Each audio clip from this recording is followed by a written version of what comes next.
Olá, pessoal, vamos iniciar então o segundo dia, né, da Semana da Biologia, do curso de Ciências Biológicas do IFMG Campus Bambuí. Hoje nós temos o privilégio de escutar uma professora que nesse momento está na linha de frente contra o coronavírus, né, a professora Tércia Moreira Ribeiro da Silva. Hoje irá ministrar uma palestra intitulada Coronavírus, Testes Rápidos e Moleculares. Desde já, gostaria de agradecer não só, né, a participação da professora Tércia no nosso evento, mas também pelo trabalho que ela está executando neste momento tão oportuno para todos nós. Então, vou fazer um breve resumo, né, do currículo da professora. A professora Tércia, ela possui graduação em enfermagem pela Universidade Federal de Minas Gerais, mestrado, doutorado em ciência animal pela Universidade Federal de Minas Gerais. E atualmente ela é professora adjunta do Departamento Materno-Infantil Saúde Pública do curso de enfermagem da Universidade Federal de Minas Gerais. Gostaria de deixar registrado que vocês podem fazer as perguntas no chat do YouTube, tá? E além da pergunta, por favor, coloquem também o e-mail que nós iremos retornar, né, com as respostas dos palestrantes. E além do e-mail, nós iremos divulgar também as respostas no Instagram do curso de Ciências Biológicas do IFMG Campus Bambuí.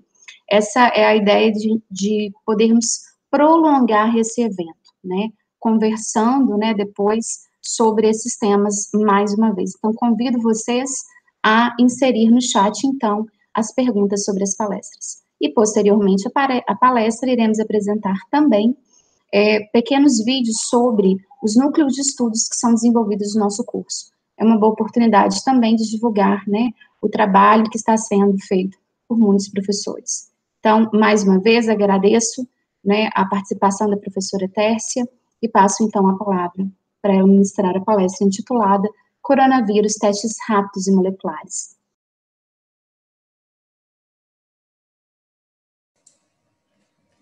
Olá, meu nome é Tércia Moreira Ribeiro da Silva, eu sou enfermeira, sou professora aqui da Escola de Enfermagem da UFMG.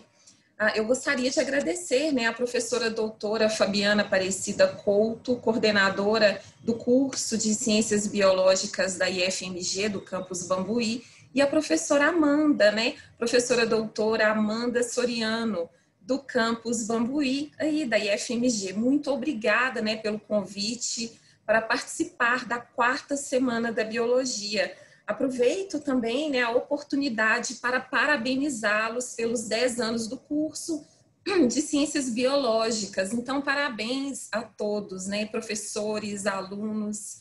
Bom, atualmente eu estou contribuindo com a realização da RT-PCR, que é uma técnica de biologia molecular padrão ouro para a detecção do RNA do SARS-CoV-2, o causador da COVID-19. Atualmente eu faço, né, este teste na rede de laboratórios UFMG, que atualmente colabora com a FUNED na execução destes testes. Então aproveito, né, para agradecer a rede UFMG de laboratórios pela oportunidade de contribuir, né, estar à frente aí, na linha de frente dessa pandemia, na parte de diagnósticos. Muito obrigada, né, mais uma vez. Bom, hoje nós vamos falar, né, dos testes diagnósticos, tanto moleculares quanto imunológicos para a detecção do SARS-CoV-2. Então, eu vou projetar a minha tela, só um momentinho. Fiquem à vontade, né? Durante a minha explanação, eu farei aí algumas perguntas, alguns quiz, né? Para nós interagirmos. Fiquem à vontade também para enviarem perguntas posteriormente. Eu farei de tudo para respondê-los o quão breve possível, tá? Então, fiquem à vontade.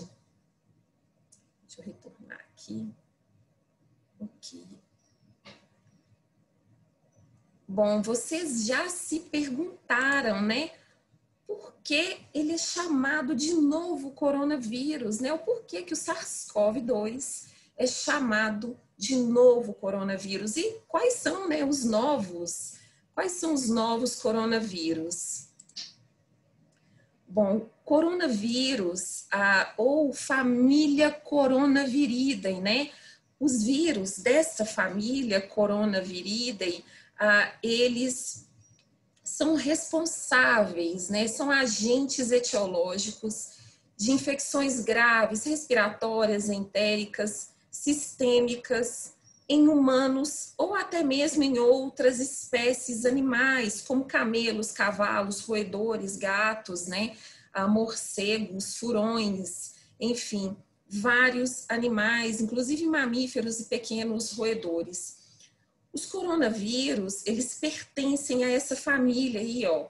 Aí embaixo nós vimos, né, a família Coronaviridae, e eles pertencem a essa ordem aqui embaixo, que é a ordem Nidoviralis, né? E por que esse nome, né? Nido. Nido do latim ninho, né? Ninho porque aqui vocês veem representado um SARS-CoV-2 e o material genético do SARS-CoV-2, o RNA dele é todo enovelado, né? Que lembra o ninho, por isso nido, a ordem nido. E viralis relativo a vírus, né? Fazendo referência, então, à organização desse material genético aí dos coronavírus, tá? Além disso, gente, o coronavírus, assim como, né, os vírus dessa família aí, coronaviridae, são vírus de RNA, o material genético de RNA, fita simples, senso positivo, né? E estão, assim, enovelados as nucleoproteínas, né? As proteínas do nucleocapsídeo, são as proteínas do nucleocapsídeo, essas bolinhas vermelhas que vocês veem representado em vermelho, né? Os coronavírus, eles têm o maior genoma de vírus RNA conhecidos, né? Até então, ou seja, um genoma muito extenso, que os deixa assim tão especiais, né? Ele é fita única, assim, ele não é segmentado, por exemplo, como o vírus influenza, que tem o material genético todo segmentadinho, não. Ele é um vírus com gene contínuo, inteirinho, né? E todo enovelado. Além disso, né? Vocês sabem que os vírus de RNA têm alta capacidade de mutação. Vocês já devem ter ouvido falar dessa peculiaridade, né, dos vírus de RNA. Bom, outra pergunta, né, que eu gostaria de deixar para vocês. Por que ele é chamado de corona? Vocês já se perguntaram isso? Corona. Bom, aqui uma representação, né, do coronavírus, do SARS-CoV-2, aqui à esquerda, e aqui à direita do slide vocês veem uma coroa solar. Bom, o coronavírus, ele é assim, né, chamado de corona, justamente por causa destas projeções de proteínas que eles têm na superfície. Aqui no caso do SARS-CoV-2, ele tem essas proteínas que nós chamamos de spike, que estão ancoradas no envelope lipoproteico, e estas proteínas projetadas ali faz menção, né? Nos lembram a coroa solar, que é formada quando ocorre um eclipse, né? Então, o eclipse, vocês veem aqui essa coroa luminosa, né? Então, fazendo menção ao nome aí da coroa solar, o coronavírus ganhou, então, esse nome, né? Corona, do latim coroa. Então, continuando a falar aqui, né, dos coronavírus. Então, bom, os coronavírus, como eu já disse, né, eles são agentes etiológicos conhecidos, né, causando enterites, infecções respiratórias e renais em mamíferos, pequenos roedores. Bom, em humanos, os coronavírus são responsáveis por resfriados comuns, rinites, bronquiolites ou até mesmo pneumonias. Bom, desde a década, né, de 1960, nós já conhecemos os coronavírus e já havíamos aí identificado como agente etiológico dessas infecções respiratórias em humanos, né?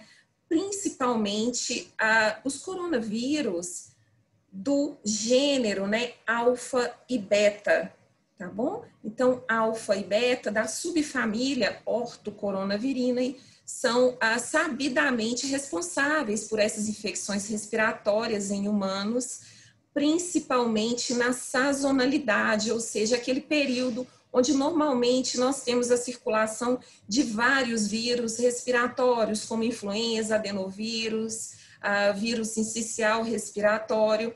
Além deles, né, nós temos aí, então, os coronavírus, sabidamente causando aí essas infecções respiratórias em humanos. Bom, mas e os novos, né? Bom, já que ele é tão antigo assim, desde a década de 60, porque hoje nós chamamos, então, de novo coronavírus. Bom, hoje, né, eles são chamados aí de novos coronavírus, principalmente dois principais coronavírus do gênero beta-coronavírus, que são o SARS-CoV e o MERS-CoV. Estes são os novos coronavírus. Vamos ver o porquê, né? Eles são novos. Bom, vamos falar deles um pouquinho aqui. Do lado esquerdo da tela, vocês veem uma linha do tempo dos novos coronavírus. A partir de 2002, 3 novos coronavírus, né, com alta taxa de mortalidade, começaram a surgir, né, sendo identificados em pneumonias atípicas. Então, eles foram isolados a partir de espécimes clínicas de indivíduos que apresentavam uma pneumonia atípica e muito grave. Então, desde 2003 aí, principalmente, nós tivemos a ocorrência aí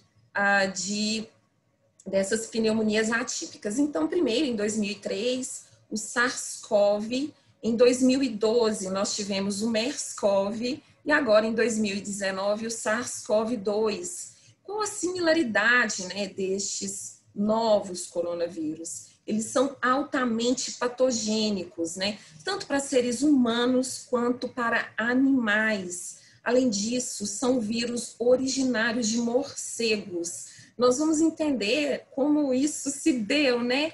Bom, vamos falar do spillover, que é a capacidade que o vírus tem de se adaptar a uma nova espécie hospedeira e passar a causar infecções naquela espécie. Então, nós chamamos de spillover, originários de morcego, porque inicialmente eles circulam, né, em morcegos e por um processo que nós chamamos de spillover, né, na virologia, esses animais, esses vírus passam a circular numa nova espécie.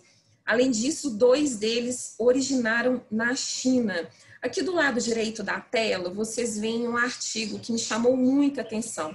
Esse artigo é de março de 2019 e em março de 2019, portanto, né, anterior à pandemia da Covid-19, este artigo já previa uma pandemia de coronavírus, tendo como reservatório os morcegos, ou seja, coronavírus, né, que tinham os morcegos como reservatórios, por um processo de spillover, passaria a circular numa nova espécie que favoreceria, então, essa transmissão zoonótica ao homem, causando, então, uma pandemia.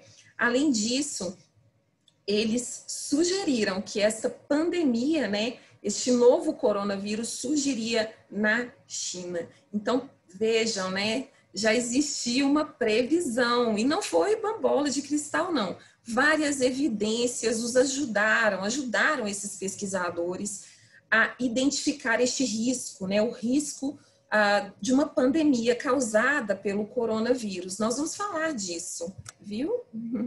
Bom, vamos falar agora, gente, do SARS-CoV. O SARS-CoV foi o causador da síndrome respiratória aguda grave, que iniciou lá em 2003 na China. Bom, o SARS-CoV, né, ele iniciou, eu coloquei 2003, mas foi no finalzinho de 2002, em novembro de 2002, na província de Guangdong, na China. Na ocasião, esses casos, né, de pneumonia atípica foram identificadas, né, e Na sequência, a OMS declarou, então, num curto período de tempo, o fim de uma epidemia. Então, um vírus que causou uma infecção, uma pneumonia atípica grave em indivíduos com alta taxa de mortalidade, e depois de um tempo, cerca de 9 meses, a OMS declarou o fim da epidemia. Então, eles conseguiram conter, né, a transmissão do vírus de forma muito efetiva, tá? A epidemia, ela acometeu indivíduos em 33 países, né, nos 5 continentes, tá? Uma característica muito importante da síndrome respiratória aguda grave foi a transmissão, a alta transmissibilidade. Além disso, vários profissionais da saúde foram infectados, né? Dando uma característica aí de transmissão ocupacional, né? De transmissão intra-hospitalar, justamente porque muitos indivíduos chegavam nos hospitais como não sabiam, né, que tratava-se de um vírus extremamente patogênico e de alta transmissibilidade. Muitos não tomavam, né, os cuidados adequados, utilizando os EPIs, e acabavam se infectando, né? Então, essa disseminação do vírus no ambiente hospitalar e esse risco ocupacional, ele chamou muita atenção, né? Nessa epidemia, gente, foram notificados 8.000 casos, né? Casos humanos, com cerca de 700 óbitos, né? Aproximadamente 9,5% de mortalidade, uma taxa muito superior à do SARS-CoV-2, né?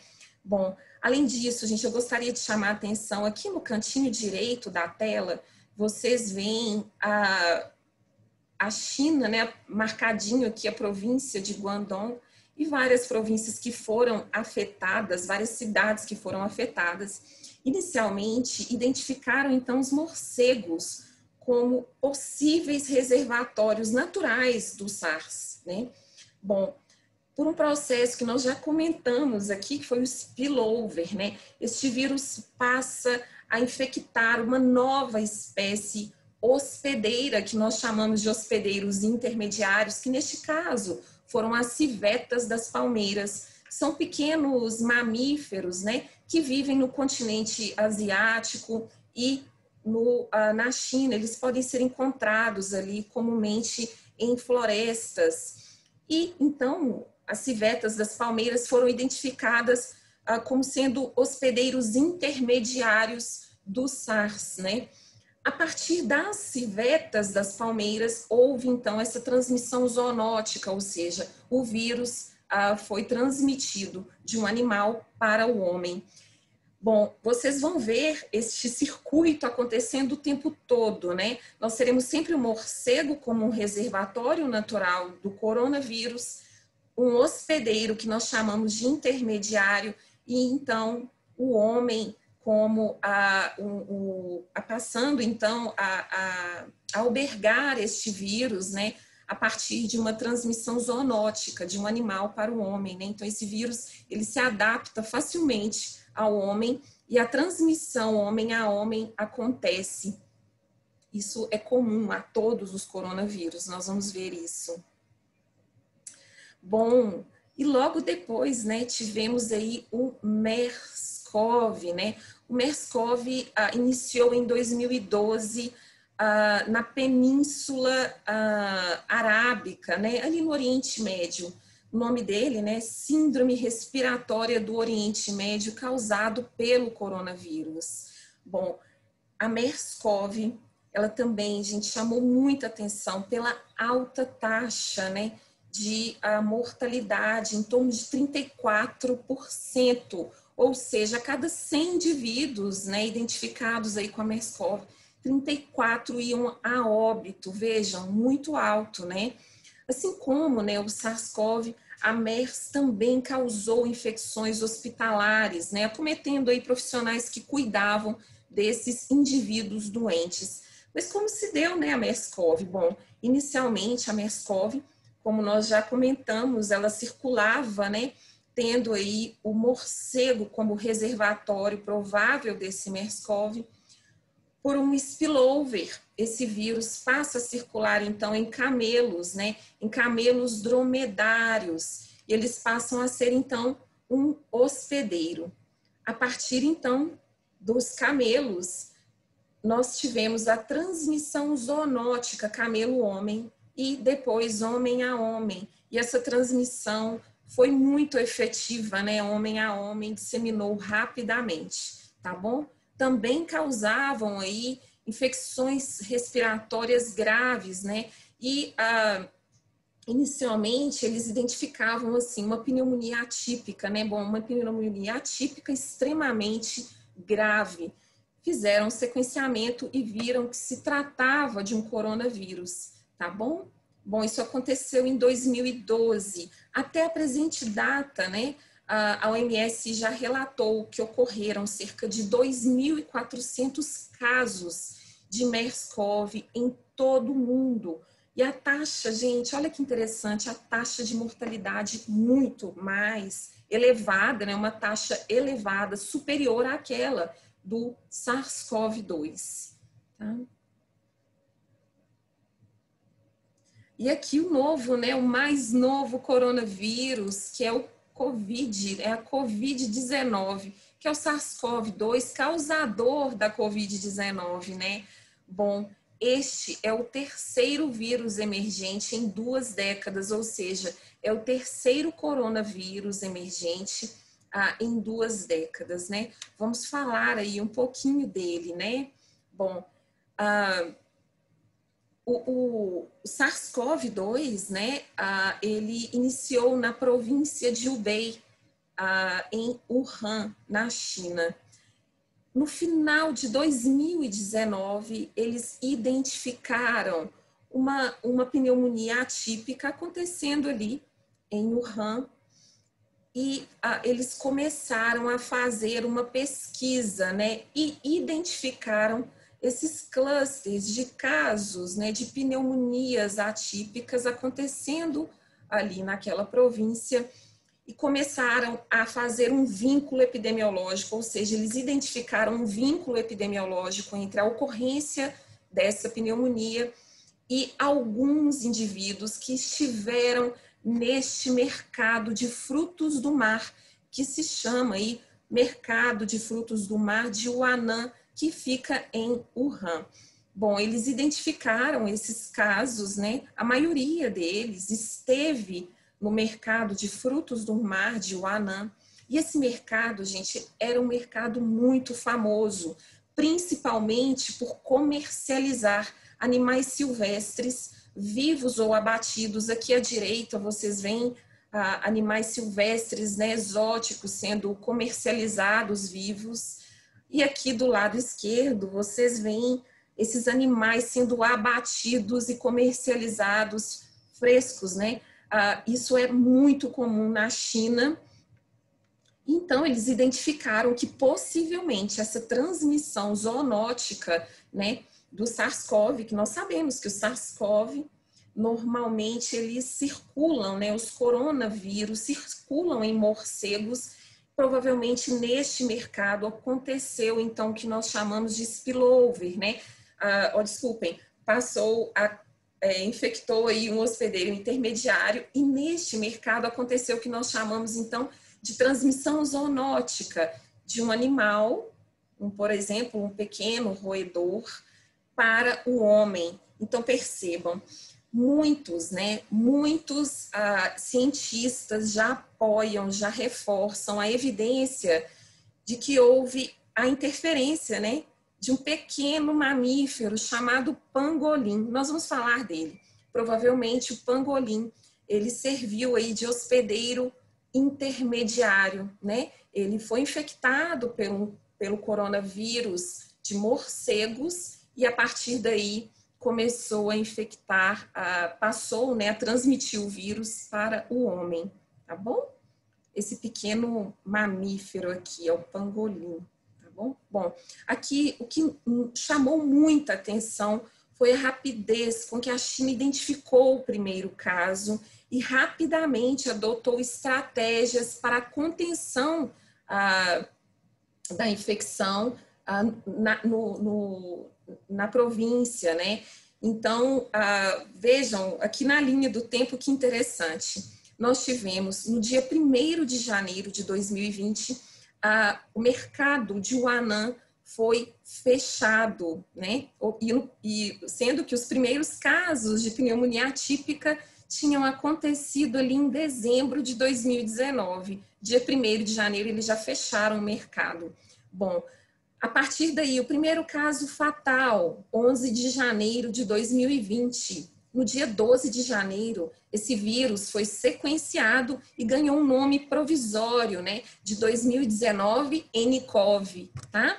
Bom, a partir daí nós tivemos a disseminação, né, global do vírus e em março tivemos a declaração da OMS chamando atenção aí para a pandemia Covid-19, tá? Bom, mas como, né, gente? Aí começamos a perguntar, né? Lembram que eu comentei com vocês do artigo? Que aquele artigo já previa uma pandemia causada pelo coronavírus. Mas como eles fizeram essa previsão? Bom, desde 2018, a OMS, ela declarou que os coronavírus são patógenos, né, prioritários de interesse, tanto para vigilância quanto desenvolvimento de vacinas, pesquisas e diagnóstico.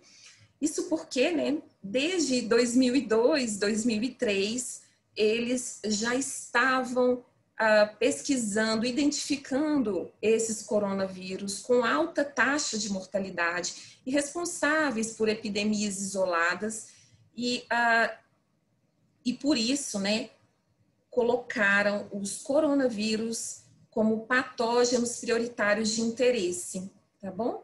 Bom, aqui do lado direito, né, vocês têm uma média aí da taxa de mortalidade. MERS-CoV 34,4, SARS 9,6 e o nCoV, né, que já foi rebatizado, né, agora é o SARS-CoV-2, com uma taxa de mortalidade de cerca de 2%, tá bom?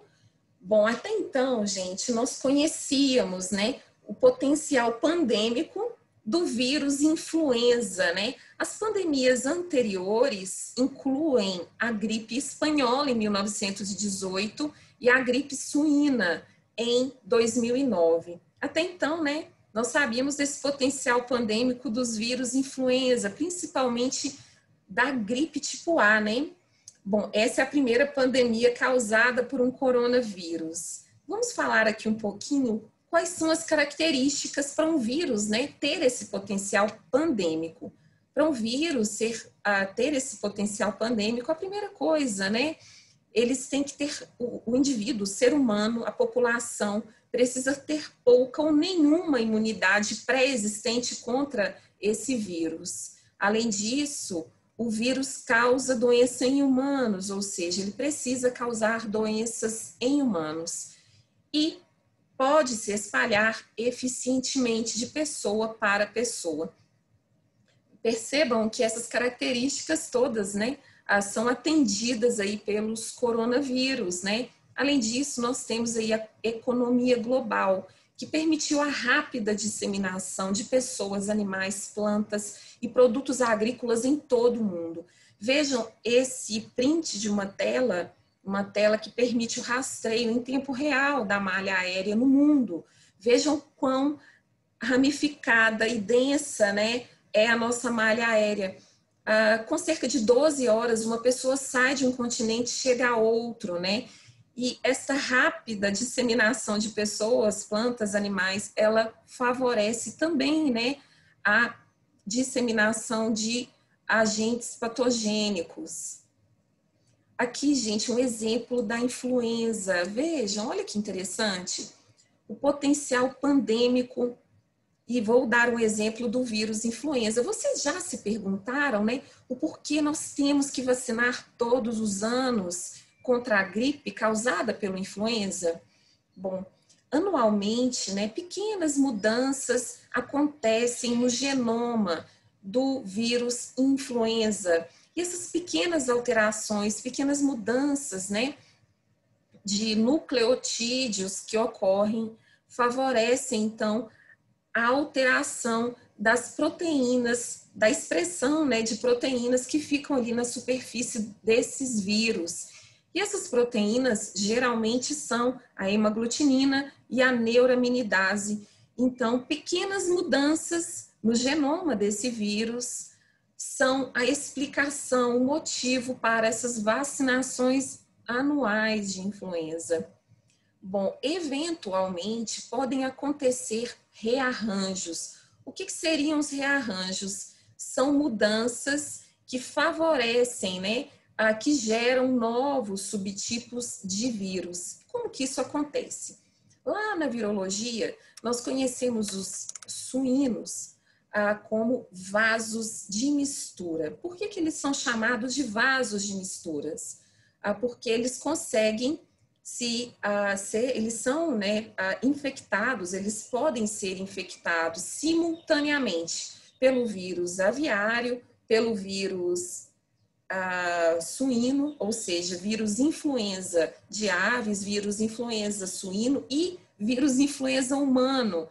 Ou seja, eles funcionam como um vaso de mistura. E esses vírus, eles podem, então, trocar material genético e por um processo de rearranjo, novos subtipos de vírus são, então, produzidos, né? A partir daí, o suíno pode transmitir para o homem esse vírus, né? Esse novo vírus, que pode, então, passar de homem a homem. Bom, como vocês viram ali, né? É um novo vírus, né? E por ser um novo vírus, com essa facilidade de transmissão homem a homem, considerando também que os homens têm nenhuma ou pouca imunidade frente a esse novo vírus, nós temos então o potencial pandêmico do vírus influenza A, especialmente quando acontecem os rearranjos, tá bom? Bom, a partir dos rearranjos, nós tivemos aí o H1N1 pandêmico, né? Causador aí da gripe espanhola, que na época foi identificado, né, como vírus influenza aviário, suíno e humano, né, que favoreceu aí esse rearranjo. Bom, agora vamos falar, já falamos aí dos reservatórios, né, dos hospedeiros, da influenza, vocês viram, suínos, aves, até o homem mesmo pode albergar o vírus influenza. E no caso do SARS-CoV, bom, os reservatórios naturais dos coronavírus são os morcegos, tá? E por aí, por um spillover, como eu já disse para vocês, o coronavírus se adapta, né? E se estabelece em novas espécies hospedeiras. Geralmente são hospedeiros intermediários que nós chamamos de incidentais, né? Que podem ser os camelos dromedários, furão-texugo oriental, cães guaxinim e civetas das palmeiras. Estes animais, né, os camelos são comuns ali na Península Arábica, né, e esses pequenos roedores mamíferos, enfim, são comuns das florestas, né, asiáticas e do continente africano. Não são comuns aqui da nossa fauna, né? Bom, a partir daí nós temos a transmissão zoonótica destes animais, né, que são hospedeiros intermediários para o homem. No caso do SARS-CoV-2, já existem evidências suficientes que apoiam a hipótese de que o pangolim é o hospedeiro intermediário do SARS-CoV-2, tá? E aí nos deparamos com um grande desafio, né? O grande desafio é que várias doenças infecciosas humanas são zoonóticas. Então, eu gostaria de convidá-los, né, a essa reflexão. A influenza aviária, a raiva, a brucelose, elas representam uma ameaça global à saúde pública. E, atualmente, cerca de 60% de todas as doenças infecciosas humanas são zoonóticas, né? Bom, outras doenças que são principalmente transmitidas de pessoa a pessoa também circula em animais ou tem um reservatório animal conhecido. Eu vou comentar aqui uma epidemia recente que foi causada pelo vírus Ebola. Ele também aconteceu dessa forma, né? é um agente, um vírus que normalmente infectava, né? Acontecia aí entre os primatas não humanos e a partir de uma adaptação, de uma transmissão zoonótica, ele passou a infectar o homem, né? Além disso, gente, 75% das doenças infecciosas emergentes, incluindo ebola, HIV, influenza, elas têm origem animal. Vejam, e 5 novas doenças humanas aparecem a cada ano, sendo 3 de origem animal. Essa reflexão eu gostaria de convidá-los a fazer, né? Convidá-los a pensar a importância de considerarmos a saúde humana e animal de forma integrada, né? Aqui, de novo, aquela imagem, né? No canto direito, esquerdo, né, da tela, aquela imagem chamou muita atenção do abate e o comércio de animais silvestres no mercado da China, tá bom? Esse artigo eu peguei no comecinho da pandemia, eu gostei muito dele, porque no começo da pandemia, até hoje, né, nós sempre encontrávamos muitas perguntas e artigos que sempre nos trazem ou traziam desde o início tentativas de respostas. Mas esse artigo, eu gostei muito dele porque ele nos convida à reflexão, ele traz mais uma pergunta e ele não deixa resposta. Por isso que eu gostei tanto desse artigo. A pergunta deste artigo foi: qual é a nossa capacidade de conter vírus emergentes, impedir ou conter surtos epidêmicos, ou até mesmo, né, impedir uma nova pandemia na população aí, humana, né, uma nova pandemia. O que nós estamos fazendo para evitar, impedir uma nova pandemia? E esse artigo, ele nos convida a essa reflexão, né? Ele nos coloca no papel de protagonistas, né, dessa situação que estamos vivenciando. Alguns fatores favorecem o surgimento de novos vírus, né? E aqui, olha, vocês veem, né? Desde quando esses fatores existem? Desde aqui, ó, desde que o homem passou de nômade a sedentário. Então, o homem, nômade, ele mudava de moradia, né? Ele mudava de local à medida, né, que os alimentos, a caça, enfim, iam ficando precários e escassos. A partir do momento que o homem ele passa a construir a sua casa, instalar a sua residência, ele passa também a acumular, né, acumular alimentos, a fazer as suas, a ter o seu próprio, a criação de animais, ele planta o seu alimento, e com isso ele começa também a acumular, né, acumular alimentos para a caça, para a sua criação, enfim. E o acúmulo de alimentos e sementes ali no entorno, né, no peridomicílio, favorece, então, o surgimento de animais que nós chamamos aí de sinantrópicos, né? São animais que gostam de ficar ali no peridomicílio, e esses animais normalmente albergam alguns vírus, alguns agentes patogênicos que podem ser transmitidos para o homem. Vamos pensar aí, né, nos animais sinantrópicos, ratos, insetos, não é isso? Pequenos roedores, tá bom? Além disso, nós temos vários fatores atualmente contribuem para a proliferação de agentes aí infecciosos, patogênicos. Bom, olha, vejam, animais de produção, confinamentos, animais vivendo num espaço muito restrito, favorece imensamente aí a transmissão de vírus e a disseminação rápida de vírus, principalmente os vírus influenza A. Nós temos o desmatamento, o crescimento de populações humanas e animais, as mudanças climáticas, né? E o consumo de carne de animais silvestres. Todos estes fatores, juntos e misturados, favorecem e muito, né, o surgimento de novos vírus, tá? E aí, alguns especialistas começaram a debater o conceito de saúde única, né?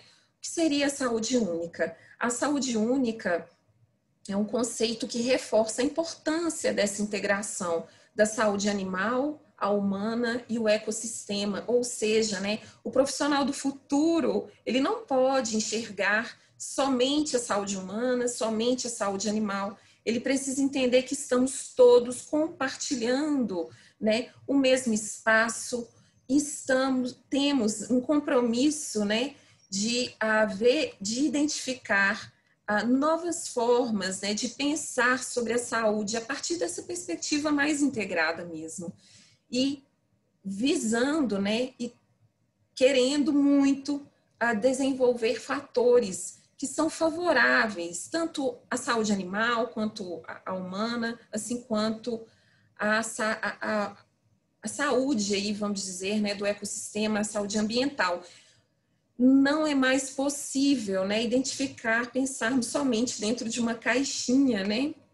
E esse conceito aí foi proposto pela OMS, tá? Aqui, olha que interessante, um site, né, uma rede social da Organização das Nações Unidas, ela já coloca aí, nos chama, né, para a responsabilidade, o que nós podemos fazer para evitar aí novas pandemias. E aí ela cita o desmatamento, que tem que ser controlado, né, e até mesmo repensado, né, todas as políticas, estratégias para conter o desmatamento, elas precisam ser prioritárias, né, e serem de verdade, serem respeitadas. Além disso, a degradação de habitats animais, né, enfim, e para evitarmos novas pandemias, nós precisamos, né, pensar na agricultura, na habitação e mineração de forma sustentável, né? Aqui eu vou começar a falar, então, das estratégias laboratoriais para diagnóstico da infecção pelo SARS-CoV. Essa imagem foi registrada aí no comecinho da pandemia. Sou eu, do cantinho direito, minha colega à esquerda, Ana Clara, Ana Gabriela, uma graça, Ana Gabriela, uma grande colega, ela é bióloga também, e nós estamos, né, contribuindo aí com os diagnósticos da Covid-19 na rede de laboratórios da UFMG. Tá? Então, vamos iniciar com uma pergunta, né? Quais são os testes moleculares e imunológicos disponíveis para apoiar o diagnóstico da Covid-19? Vamos conhecer primeiro os antígenos virais, tá? Bom, os antígenos virais são esses, né? Todas as proteínas que que fazem parte, que constituem aí o nosso vírus, o SARS-CoV-2.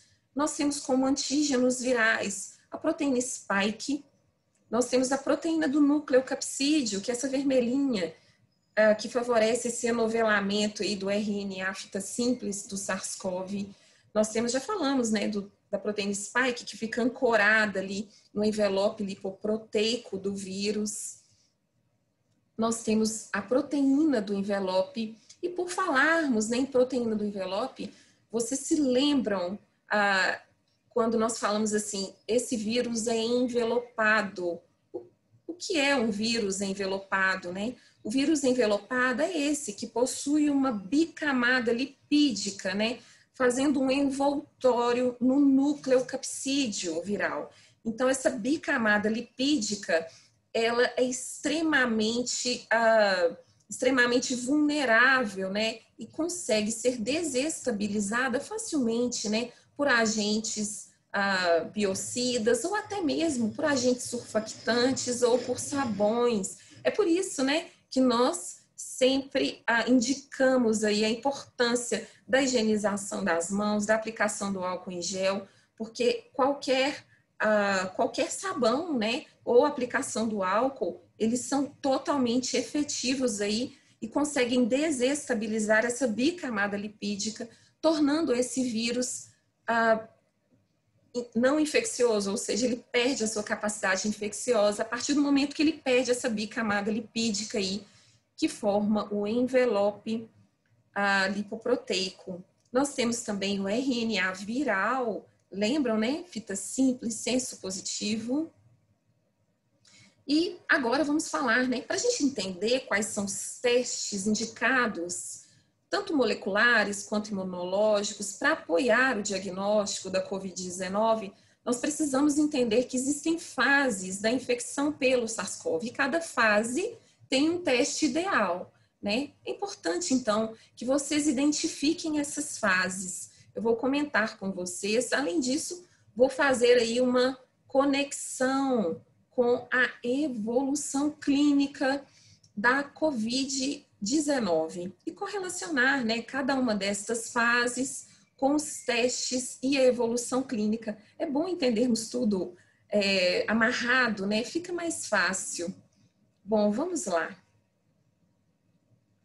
Aqui eu apresentei de forma esquemática, né, as fases da infecção pelo SARS-CoV-2, tá? Então, aqui nós temos uma linha do tempo que vai de -4 até, né? Primeiro aqui vamos falar de -4 a 0 e depois de 0 a 8. Até o dia 0, nós temos o período pré-patogênico. O que seria o dia 0? É importante vocês entenderem que o dia 0 é o dia marcado pelo início dos sintomas. Então, dia 0 marcado pelo início dos sintomas. Os sinais e sintomas mais comuns da Covid-19 são tosse, em 68%, perda de paladar e olfato, em mais de 80% dos indivíduos, e febre, tá? Vocês já se perguntaram, né? Por que o indivíduo perde temporariamente o olfato ou até mesmo o paladar? A perda de olfato nós chamamos de anosmia e o paladar, a perda de paladar, de disgeusia. A anosmia, ela pode ser um dos primeiros sintomas, né? E, portanto, pode ajudar e muito na identificação de pessoas infectadas nas fases iniciais aí da doença. Bom, nós vamos falar então o porquê que esse indivíduo tem a anosmia e a disgeusia. Vou contar para vocês daqui a pouquinho.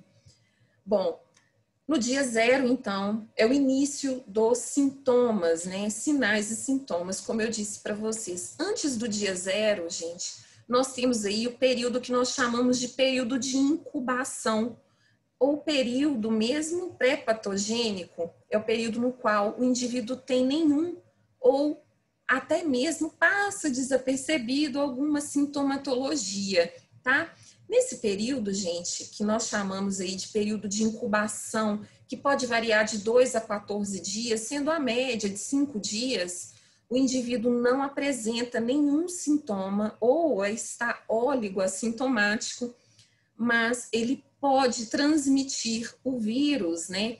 E essa transmissão nesse período de incubação apresenta, né? Representa um desafio, né? À ciência, porque acredita-se, né? Alguns estudos já começam a identificar que cerca de 30 a 50% das transmissões do SARS-CoV-2 aconteçam aqui, neste período de incubação, ou seja, no período no qual o indivíduo não tem nenhum sintoma, tá bom? Então, de 2 a 14 dias, sendo a média de 5 dias o período de incubação, tá bom? Dia 0, o dia de início dos sintomas, e a partir do dia 0, nós temos então de 0 a 8, o que nós chamamos de período de alta transmissibilidade.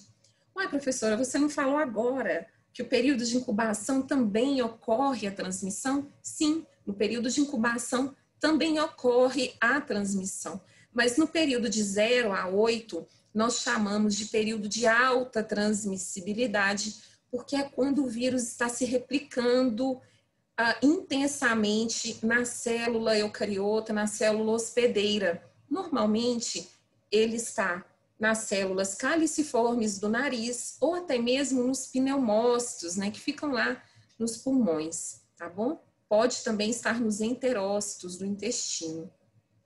Bom, falei aqui então da primeira fase da infecção. Então, guardem, primeira fase da infecção, nós temos aí do dia 0 ao dia 8, incluindo inclusive, né, o período de incubação. Nós temos os primeiros sintomas e é caracterizada pela alta, né, produção de vírus ali. O vírus está se replicando intensamente nessa fase. Tá? Resumidamente, né, vou trazer aqui para vocês, fazendo um recorte aqui nesta primeira fase, né?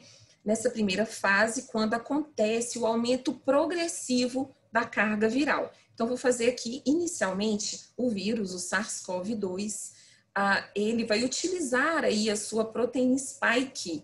A proteína amarelinha vem aqui, essa proteína spike, ele vai utilizar essa proteína spike para conectar-se a um receptor, que é um receptor denominado receptor da enzima conversora de angiotensina. Bom, ele vai conectar-se a esse receptor. E onde nós temos esse receptor, né? Nós temos esse receptor no epitélio respiratório, células caliciformes do nariz ou pneumócitos. Nós temos também no intestino delgado e no endotélio vascular. Bom, a partir daí, quando acontece essa conexão, inicia-se, então, o ciclo no qual o vírus vai utilizar toda a maquinaria celular para replicar. E esse processo de conexão do vírus no receptor e a entrada na célula e utilização da maquinaria celular para a produção de progenes virais, nós chamamos de adsorção. Lembram da adsorção? Então, ele conecta, adsorve e começa o ciclo replicativo. A cada ciclo, né, o vírus, várias progenes virais são produzidas, né? E esse vírus, ele sai da célula infectada por brotamento. Essa nova progênie viral infecta nova célula e tudo recomeça. Bom, agora eu vou retomar aqui. Lembram que eu falei, né, da anosmia e da disgeusia? Então, um estudo recente, né, ele detectou alta expressão de genes dos receptores da enzima conversora de angiotensina 2 nas células caliciformes do nariz. Olha que interessante. Bom, ainda, né, que eles não tenham aí, não saibam o nível de expressão dessas proteínas que são importantes para a absorção viral nas papilas da língua, é provável também que o vírus infecte as papilas gustativas, da mesma forma que infecta aí as células, né, as células caliciformes do nariz. Ou seja, está explicado, né, o porquê nós temos a perda de olfato e paladar, né? Então, muito interessante isso. Além disso, gente, nessa fase que eu contei para vocês, estamos aí vendo, né, a replicação viral intensa na primeira fase. Nessa primeira fase, que até o 8º dia de início dos sintomas, gente, não é possível detectar anticorpos, tá? Não é possível. Alguns estudos já falam que lá pelo 5º dia o indivíduo já pode começar a produzir imunoglobulinas, que são anticorpos, mas normalmente em títulos tão baixos que não são detectados em testes sorológicos. Então, guardem, de 0 a 8 dias, nós temos o predomínio da replicação viral, tá? E, no entanto, nós ainda não temos anticorpos, tá bom? Então, vamos aí para o nosso primeiro quiz. Quais são os testes indicados para identificação do SARS-CoV-2 desde a infecção até o 8º dia após o início dos sintomas? São os testes que detectam anticorpos ou são aqueles que vão detectar tanto as proteínas virais, como a spike ou a proteína do nucleocapsídeo, quanto testes que detectam o RNA viral? Então, pensem aí, já vou dar a resposta, só vou dar mais uma dica. Nesse período aqui, que antecede o início dos sintomas, que conversei com vocês, pode variar de 2 a 14 dias, sendo a média 5 dias, que nós chamamos de período de incubação. Nessa fase, gente, nós podemos detectar o vírus principalmente se nós fizermos um teste muito sensível e específico, né? Ou seja, o indivíduo ainda não tem nenhuma sintomatologia, mas nós podemos fazer o teste RT-PCR, que é o padrão ouro para a detecção do material genético do SARS-CoV-2. Bom, então vamos lá, já dei mais uma dica. Quais são, então, os testes indicados para a primeira fase? Vou dar resposta aqui para vocês, ó. São os testes que identificam a presença de proteínas virais ou do RNA viral. Nesta fase, gente, não podemos aplicar aí, fazer testes para detecção de anticorpos, haja visto o risco de termos falsos negativos, tá bom? Bom, vou falar agora, né, do teste para detectar o RNA viral. Gente, esse teste é o teste padrão ouro. Ele é ideal para a primeira fase da infecção. Além do RNA viral, então, nós podemos detectar na primeira fase da infecção proteínas do nucleocapsídeo, glicoproteína de membrana, proteína spike, além das proteínas do envelope, tá bom? Vamos falar agora, então, do material genético. Bom, os testes moleculares é o teste, né, que atualmente eu faço na rede de laboratórios UFMG, tá bom? Resumidamente, tá?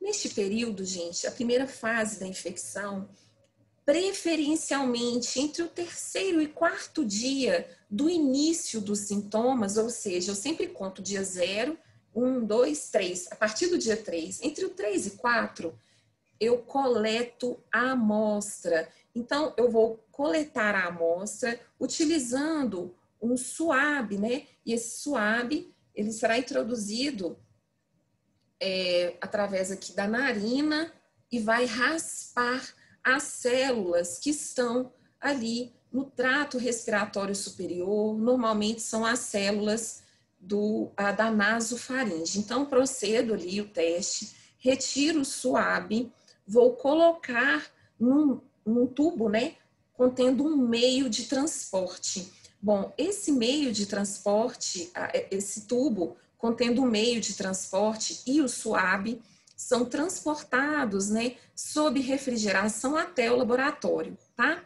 No laboratório é realizada a extração do material genético da amostra, né? E após a extração, a amostra é submetida a várias etapas, né? Essas etapas são essenciais, tá? São etapas que elas variam tanto tempo quanto temperatura, e o objetivo é amplificar sequências conservadas do RNA viral.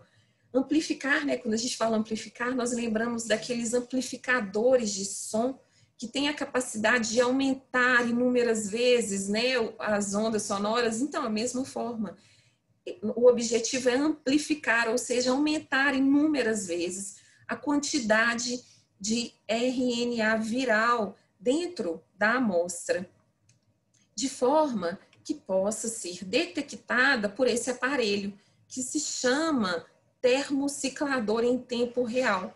Esse aparelho, ele detecta tanto a presença qualitativa, ou seja, tem ou não tem, sim ou não, do RNA viral do SARS-CoV-2, assim como ele pode detectar, ele pode nos falar a quantidade de material genético que tem na amostra.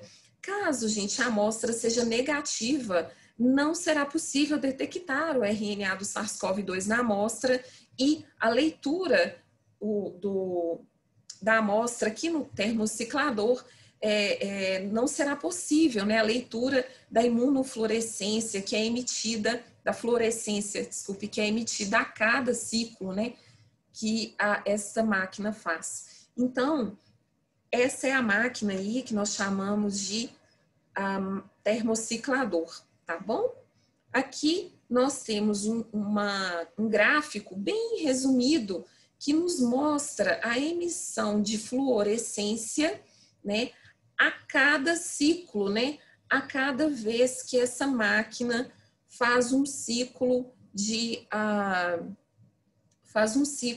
tá? Esse ciclo geralmente é um ciclo que varia aí em temperatura e tempo suficiente para que haja para que ocorram, né, aqueles processos de anelamento, enfim, e assim vai, né, nós temos todas as etapas.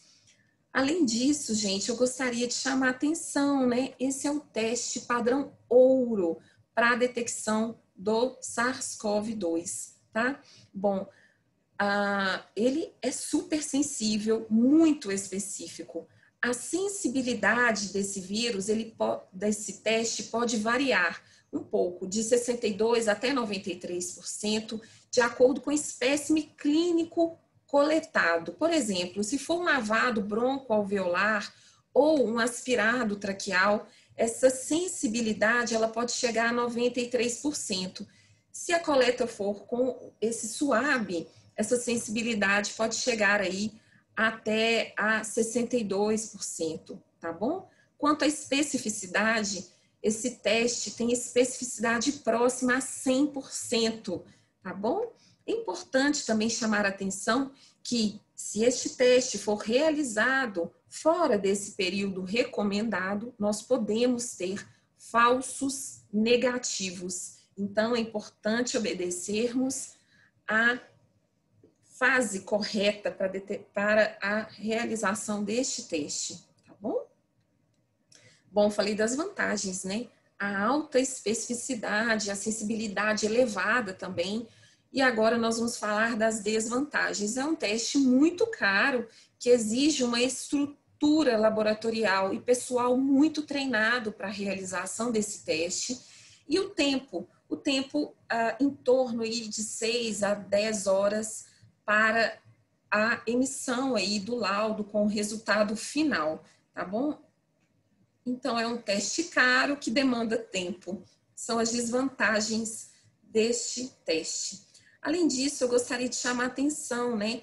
Nesse período de sazonalidade de vários vírus, né, respiratórios, como adenovírus, vírus sincicial respiratório, enfim, que podem causar essa sintomatologia típica de uma síndrome gripal, nós temos que pensar, né, que esse diagnóstico pode apoiar, pode ajudar a definir a conduta clínica, né, a conduta terapêutica, haja vista, né, a circulação simultânea de vários vírus respiratórios que têm a sintomatologia típica de uma síndrome gripal, né?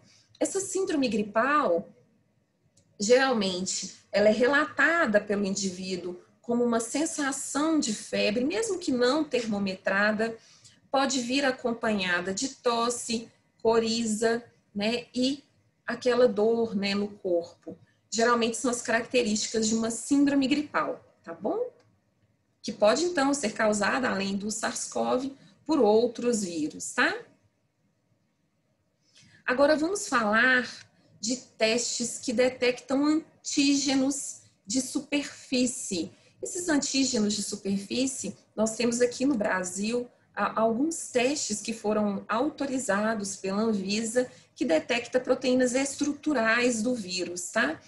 Tanto as proteínas aí podem ser as proteínas spike, como uma proteína, por exemplo, do nucleocapsídeo viral. O teste disponível atualmente no Brasil é um teste rápido, que vai utilizar o mesmo princípio dos testes rápidos, né? Dos testes rápidos aí para detecção do HIV, hepatite B, C, por exemplo, tá? Então, inicialmente, um SUAB também, né, é introduzido, feito raspado de células da nasofaringe do indivíduo com suspeita da COVID-19. O ideal é que essa amostra seja coletada entre o 2º e 7º dia do início dos sintomas. Bom, esse SUAB é coletado, né? Ele é colocado num frasco contendo uma solução de extração que já está presente no kit, tá? Após 3 gotinhas dessa solução são depositadas nessa membrana de nitrocelulose aqui do cartucho do teste rápido. Normalmente nós depositamos nessa janela, né? E aí vamos dizer, né, que o indivíduo tenha antígenos virais. Então, o antígeno viral forma, então, um complexo antígeno-anticorpo marcado, tá? Esse anticorpo marcado, ele está presente, né, ali na membrana de nitrocelulose, que já estará impregnada com anticorpos monoclonais específicos. Então, ele vai formar esse conjugado antígeno-anticorpo, que vai migrar através da membrana, né, até encontrar um segundo anticorpo. Esse anticorpo monoclonal, ele também já estará ali fixado à membrana, e caso tenha o antígeno e o anticorpo marcado na amostra, né, na amostra, no caso, terá o antígeno e o anticorpo marcado, estará ali na membrana de nitrocelulose, ele formará então um sanduíche, anticorpo, antígeno, anticorpo marcado.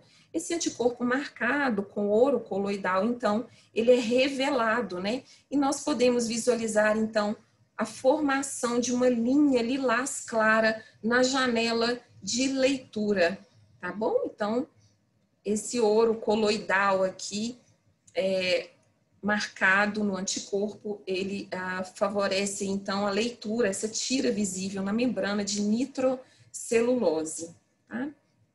Então, recapitulando a primeira fase da infecção. Primeira fase da infecção, que vai desde o período de incubação até o 8º dia. Quais são os testes? Basicamente, RT-PCR, ideal, né, entre 3º e 4º dia, ou o teste para detecção de antígeno, que nós temos aí, então, o teste rápido. O ideal é coletarmos entre o e o 7º dia de infecção, de início, né, dos sintomas, tá? Bom, agora eu vou fazer um resumo aqui, né? Esse resumo da nossa primeira fase. A nossa primeira fase da infecção nós temos a predominância da resposta imune do tipo inata, né? O que seria a resposta imune inata? É aquela resposta na qual nós temos o predomínio das células de defesa típicas, né, do nosso sistema imune inato. Bom, resumidamente, eu vou contar para vocês o que acontece aqui do ponto de vista imunológico. Resumidamente, o SARS-CoV-2, ele vai absorver as células que têm o receptor da enzima conversora de angiotensina, que pode ser, por exemplo, a célula caliciforme do nariz ou um pneumócito, né, que está presente nos alvéolos. Bom, a partir daí, as células, toda célula eucariota, né, elas podem produzir o interferon. O interferon é uma citocina que é capaz de causar um status antiviral, tanto na célula que está infectada pelo vírus, quanto nas células vizinhas. Olha que coisa interessante. E ele tem esse nome porque ele interfere mesmo, ele atrapalha, é um interferon, e ele vai impedir que as células vizinhas sejam infectadas pelo vírus, uma vez que elas entram num status antiviral. Além disso, nessa fase, nós temos também a presença das células natural killer. Já ouviram falar? As células natural killer vão matar, eliminar as células que estão infectadas pelo vírus. Além disso, a partir da produção de várias citocinas pró-inflamatórias típicas dessa fase, nós teremos o recrutamento de várias células, né, que são fagócitos, por exemplo, macrófagos, neutrófilos e outras células, né, importantíssimas aí para a resposta inflamatória. Então, inicia uma resposta típica inflamatória, né, que tem o objetivo final de chamar células de defesa para o local da infecção. Bom, além disso, nessa fase, nós temos também uma célula muito interessante, que é a célula apresentadora de antígeno profissional, que são as células dendríticas. As células dendríticas estão espalhadas aí no nosso corpo, né? Quase todos os nossos órgãos e sistemas têm células dendríticas. E essas células, elas irão fagocitar vírus, né? Por exemplo, partículas virais, elas fagocitam, processam, migram através aí dos vasos linfáticos até o linfonodo satélite. Nesse linfonodo satélite essas células dendríticas vão apresentar os antígenos virais para as células T. Bom, aí nós temos a conexão da primeira fase da infecção pelo SARS-CoV com a segunda fase. Então, vejam, vou parar aqui, né? Não vou dar o spoiler da segunda fase ainda não. A primeira fase, nós temos então a predominância da resposta imune do tipo inata, e aí nós temos a conexão, né, da primeira com a segunda fase a partir do processamento do antígeno viral e a apresentação para o linfócito T lá no linfonodo. Nesse momento nós temos o início, então, a segunda fase da infecção. Mas não vou contar agora não. Ó, vamos lá para a segunda fase. A segunda fase da infecção, normalmente, ela acontece aqui, né, didaticamente eu dividi aqui num quadro, né, de vermelhinho, a partir do 8º dia. A partir do 8º dia de infecção, nós podemos já começar a pensar na segunda fase da infecção pelo SARS-CoV, no qual nós temos o predomínio da produção de anticorpos e a diminuição da produção de vírus, de partículas virais infecciosas, tá bom? O período médio de internação hospitalar varia até 17 dias e o óbito, gente, ele pode acontecer entre 7 a 14 dias de infecção, de internação. Alguns indivíduos, nestes casos, né, a partir do 8º dia, podem evoluir com a síndrome respiratória aguda grave. Como eu disse para vocês, inicialmente esse quadro é de síndrome gripal, mas ele pode evoluir com uma síndrome respiratória aguda grave, na qual o indivíduo que apresenta essa síndrome gripal, ele pode apresentar também um desconforto respiratório, queda de saturação de oxigênio, típicos da síndrome respiratória aguda grave. Então, vamos falar aí do 8º dia em diante. Então, olha só, vamos lá. Quais são os testes indicados para a identificação da infecção pelo SARS-CoV após o 8º dia? Testes que detectam anticorpos ou aqueles que detectam proteínas virais, como spike, proteínas do núcleo capsídeo, assim como, né, os testes que detectam RNA viral. Nós já falamos muito disso, né? Ó, testes que detectam anticorpos. Então, após o 8º dia, como eu disse para vocês, as células dendríticas, elas estarão já lá no linfonodo satélite, com o antígeno totalmente processado, elas irão apresentar esse antígeno viral para as células T. Geralmente são as células T-naive, né? E essas células T-naive, então, elas sofrem o que nós chamamos aí, a partir, né, da estimulação de citocinas e a partir do encontro com esse antígeno, elas sofrerão aí o processo de maturação e proliferação.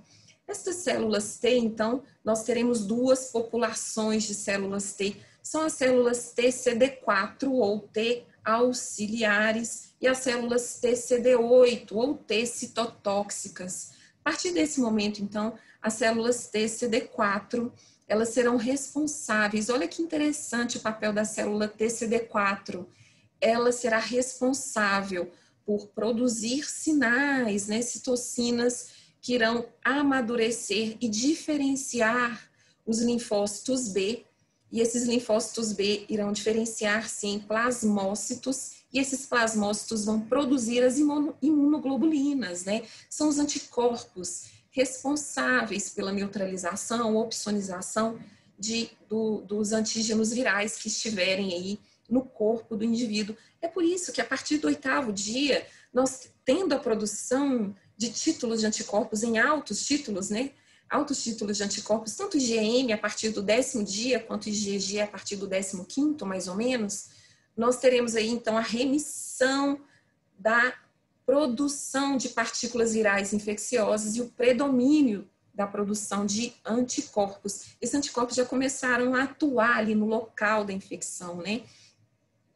Ótimo. Então, para essa fase, gente, testes que detectam anticorpos. Vamos falar deles. Nós temos 2 tipos, são os testes sorológicos convencionais, normalmente é o ELISA, mas também temos os testes rápidos, principalmente os de ensaio imunocromatográfico. Esse ensaio imunocromatográfico é a mesma metodologia utilizada para o teste rápido para detecção do antígeno viral, tá? Mas nesse caso, eles vão detectar IgM e IgG em amostras de sangue, plasma ou soro, tá bom? Ideal, coletarmos após o 8º dia do início dos sintomas.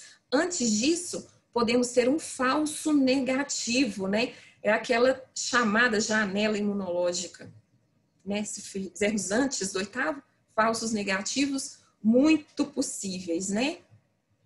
Então, aqui a metodologia do teste rápido, né? Mas aqui, rapidamente, o ideal, então, é que a amostra de sangue para pesquisa do anticorpo seja coletada aí entre o 10º dia e 14º, tá? Do 8º ao 10º, gente, existe uma possibilidade de falso negativo, tá bom? Então, vamos lá. Como funciona, né? Primeiro, nós temos aqui o soro, fizemos, no caso, uma digitopunção, coletamos o sangue do paciente, né, com a suspeita. Vamos dizer que lá tenha o IgM, né, tenha um anticorpo anti-SARS-CoV. Bom, nesse caso, nós temos aqui uma membrana de nitrocelulose impregnada com o antígeno viral marcado com ouro coloidal, tá? Nesse caso, nós teremos então a formação de um complexo antígeno marcado anticorpo. Então, nós depositamos nessa janelinha da membrana de nitrocelulose, ela vai migrar através da membrana até encontrar um segundo anticorpo, formando então um sanduíche, né? Anticorpo, antígeno, anticorpo. Como o antígeno está marcado, ele será revelado, né? E essa revelação é possível a partir da visualização de uma linha lilás clara na janela do teste. O resultado é passível de análise após 15 minutos, ok? Essa é a nota técnica, número 11 de 2020, que o Ministério da Saúde soltou, né?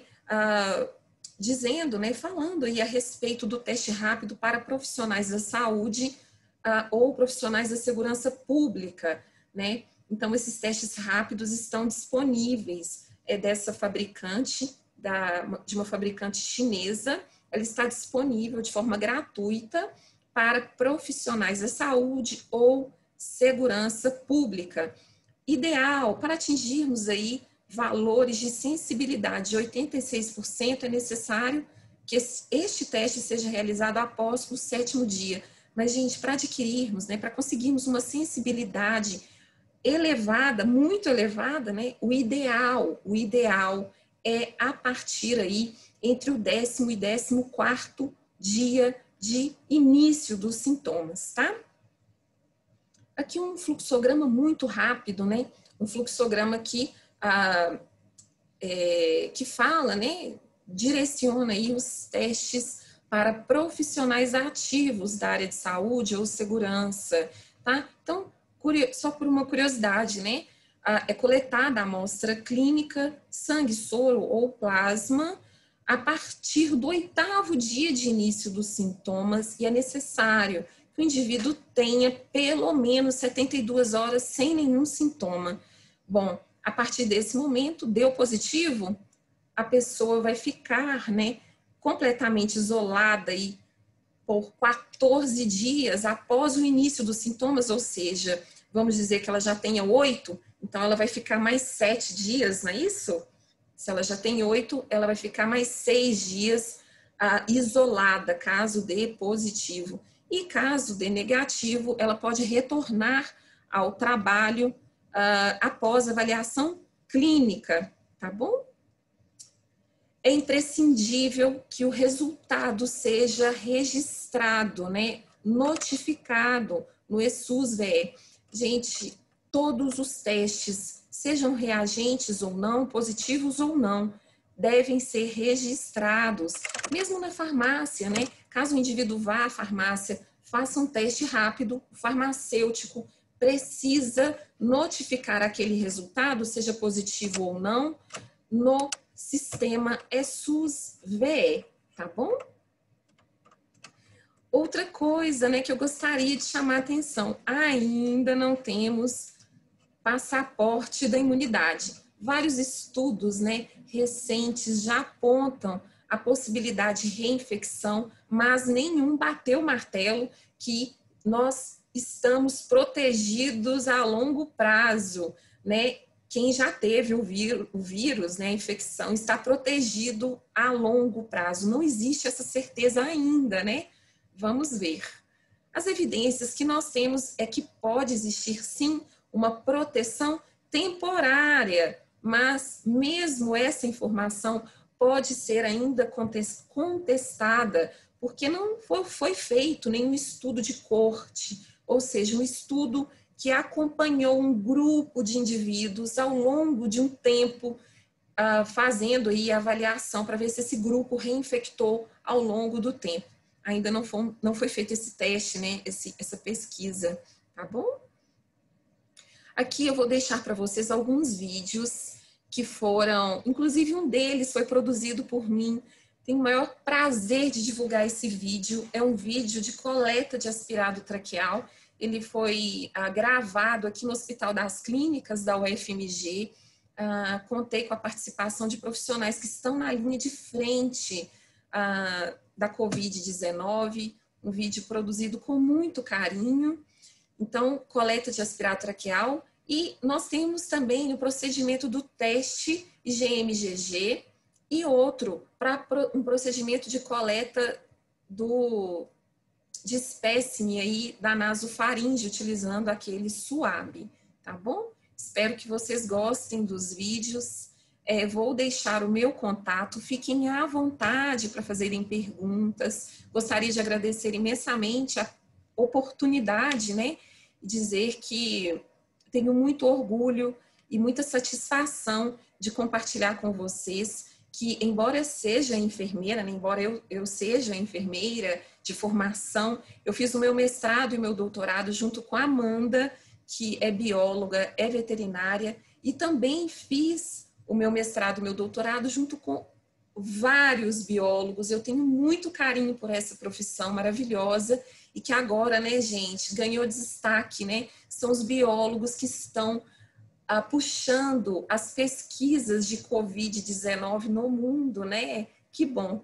Parabéns para vocês novamente pela Semana da Biologia e pelo curso, né, que completa 10 anos. Tudo de bom para vocês, estou à disposição. Um grande beijo para vocês.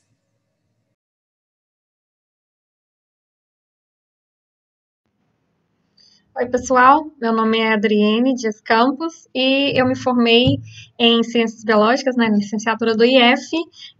Fiz parte da primeira turma, né, a gente começou em 2010. Hoje eu estou aqui em Niterói, né, faço doutorado na UF em Neurociências e pediram para falar um pouquinho, né, da minha experiência na primeira turma, né, na Biologia do IF, e eu passei por uma experiência excelente. A instituição é maravilhosa, os professores também, todos foram uma grande fonte de inspiração. Apesar de a primeira turma ter sempre suas dificuldades, seus problemas, eu consegui, né, a colaboração, enquanto eu fazia minha monografia, né, com a minha orientadora hoje, né, que é a Paula Campelo. Então, me abriu, assim, diversos caminhos, e eu vejo que hoje muitos dos meus amigos também estão, né, ou continuaram na carreira acadêmica, ou estão saindo super bem dentro da biologia, e foi uma turma muito especial, realmente. Tenho amigos até hoje, fiz amigos que espero ter sempre, e experiência na instituição maravilhosa. Então, eu fico muito grata de ter participado, né, e aquele campus lindo, maravilhoso, saudades do IF. Muito obrigada pela oportunidade de estar falando aqui um pouquinho para vocês. Gente, meu nome é Ariela, eu sou ex-estudante do IFMG Campus Bambuí. Eu me formei em Ciências Biológicas no ano de 2018, já faz 2 anos que eu formei. E agora eu estou fazendo um curso de pós-graduação em Imunologia e Microbiologia. Antes da pandemia eu também estava fazendo disciplina isolada no mestrado. Aí agora deu uma parada, né? Eu fui convidada a vir aqui para falar um pouquinho, para dar alguma dica que eu tenho. E o principal que eu tenho para falar é que vocês aproveitem tudo que o curso oferecer. Quando eu estudei no IF, eu fui bolsista do PIBID. Eu participei do projeto durante uns 3 anos, que é a Bolsa de Iniciação à Docência. Antes eu morria de medo de dar aula, então foi uma coisa que me abriu um leque, porque me ajudou muito, eu aprendi muita coisa, e uma coisa que eu tinha medo de fazer, eu aprendi. Então, a dica que eu tenho é que vocês participem de tudo que a instituição oferecer. Se tiver minicurso, palestra, tudo é importante. Esses projetos, extensão, pesquisa, tudo ajuda. E a gente cresce muito e aprende muito com essas oportunidades. E também ajuda a gente a conhecer outras áreas, porque a biologia é uma área muito ampla. Então, isso te ajuda a conhecer áreas e ver o que você mais gosta, o que você tem mais afinidade. É importante para quando você sair do curso e formar, você já saber o que você quer seguir, já ter uma noção da área que você gosta. Então, a minha dica principal é essa. Eu queria agradecer ao diretório acadêmico pelo convite, queria agradecer à instituição, aos professores que eu tive, foi tudo maravilhoso. A instituição é ótima, o ensino é ótimo, então é isso. Aproveitem, gente. Oi, pessoal do IFMG, oi, turma da Biologia, queridos professores, tudo bem com vocês? Parabéns, né, por 10 anos do curso de Biologia. Eu fiz parte da primeira turma da Biologia, meu nome é Andressa. Estou muito feliz de ter sido convidada para esse momento, muita honra. E o que eu tenho para dizer para vocês é que o que me pediram para falar é sobre o que o IFMG contribuiu, né, comigo, né? A minha experiência aí foi muito gratificante, por eu estar nessa instituição que tem uma natureza linda, que tem professores incríveis. Então, o que eu digo para vocês que é bacana nesse momento, acho que em primeiro lugar é dar parabéns para vocês, por vocês estarem aí, né, construindo a história de vocês. Isso é de um mérito muito grande, né? Persistam, continuem na batalha que vai dar tudo certo. E uma segunda coisa é assim, vivam esse momento, né? Apesar da gente às vezes estar na correria, até com a pandemia, com tantas coisas acontecendo, procurem cuidar bem da saúde mental, né? Porque vem mais coisas aí pela frente, né? Na nossa carreira, nas nossas futuras decisões. Então, cuidem bem da saúde mental, física. E eu amo essa instituição, né? Porque, como eu disse, a natureza, as pessoas, os profissionais, né? Então, uma coisa que eu destaco é assim, criem boas relações com os professores, com os profissionais, né? Quem trabalha na instituição. Porque isso cria uma rede de contatos, né? Igual hoje eu estou sendo convidada porque alguém lembrou de mim, né? Então, isso é uma coisa importante. Eu atualmente estou trabalhando não, né? Estudando na UF. Eu faço doutorado em Neurociências na Universidade Federal Fluminense, aqui em Niterói. E graças à minha formação aí, eu pude dar sequência, né, na minha formação aqui. Eu pretendo ser professora universitária, né, seguindo o exemplo dos meus amigos queridos aí, os professores do IFMG. E eu desejo tudo de melhor para vocês nesse aniversário e que seja um momento de renovação e de decisão para uma próxima partida na vida de vocês. Tá bom? Um grande beijo. Tchau, tchau.